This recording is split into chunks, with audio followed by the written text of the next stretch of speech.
Welcome to our brief documentary on the union of Scotland and England in 1707. This pivotal moment in British history saw two distinct nations, each with their own rich culture and heritage, joined together to form the Kingdom of Great Britain. In the next 5 minutes, we'll explore the key factors that led to this momentous union, delving into the complex web of economic, political and social forces at play. From the rugged highlands of Scotland to the bustling streets of London, we'll uncover the story of how and why these two nations became one. To understand the pressures that led Scotland to the negotiating table, we must first journey back to the late 17th century. Scotland, a nation renowned for its fierce independence and proud people, found itself grappling with a crippling economic crisis. The ill-fated Darien scheme, a colonial venture intended to establish a Scottish trading hub in Panama, had ended in utter disaster.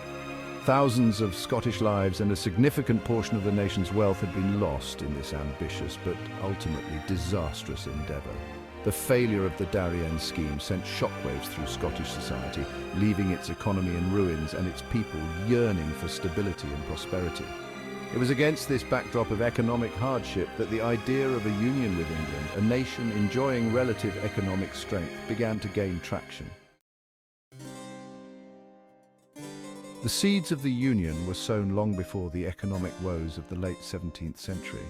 In 1603, the death of Queen Elizabeth I of England ushered in a new era. James VI of Scotland ascended to the English throne as James I, uniting the two crowns.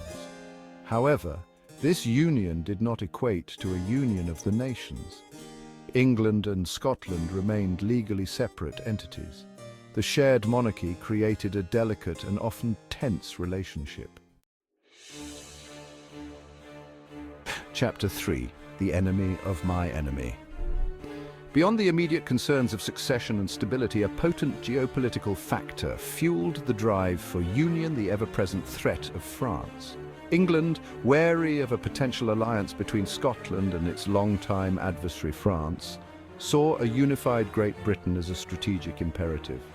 A united island nation with a single government and military force would be better equipped to resist foreign aggression and safeguard English interests both at home and abroad. The English Parliament, acutely aware of the vulnerability of a divided island, saw the union as a vital step in ensuring the security of their realm. For Scotland, the potential for French support against English influence held a certain allure, but the promise of security and stability under the umbrella of a larger, more powerful Great Britain proved a compelling counterpoint. Chapter 4. The Acts of Union. A new chapter begins. The path to unification was not without its obstacles. Years of negotiation fraught with political maneuvering and compromise culminated in the signing of the Acts of Union in 1707. These acts, ratified by both the English and Scottish parliaments, formally merged the two kingdoms into the Kingdom of Great Britain. The Scottish Parliament, dissolved under the terms of the Union, would be represented in the newly formed British Parliament in London. The Acts of Union were a pragmatic solution to the challenges facing both nations. For Scotland, it offered a way out of economic despair and access to the vast trading networks of the burgeoning British Empire. For England, it secured its northern border and neutralized the threat of a French-backed Scotland. Chapter 5. A contested union, voices of dissent and the seeds of unity. The union was not universally embraced. In the Highlands, resentment simmered. Many saw it as a betrayal of Scottish sovereignty. Riots erupted in Edinburgh. Whispers of rebellion echoed. Yet economic benefits began to take root. Scottish merchants gained access to English markets. Shared security fostered a collective identity. The Union of 1707 laid the foundation for the modern United Kingdom.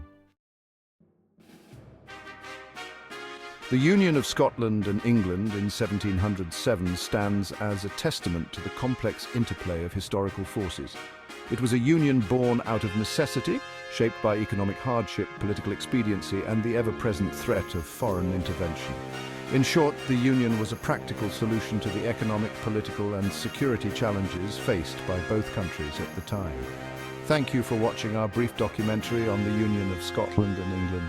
We hope this glimpse into the past has shed light on this pivotal moment in British history and its lasting impact on the world today.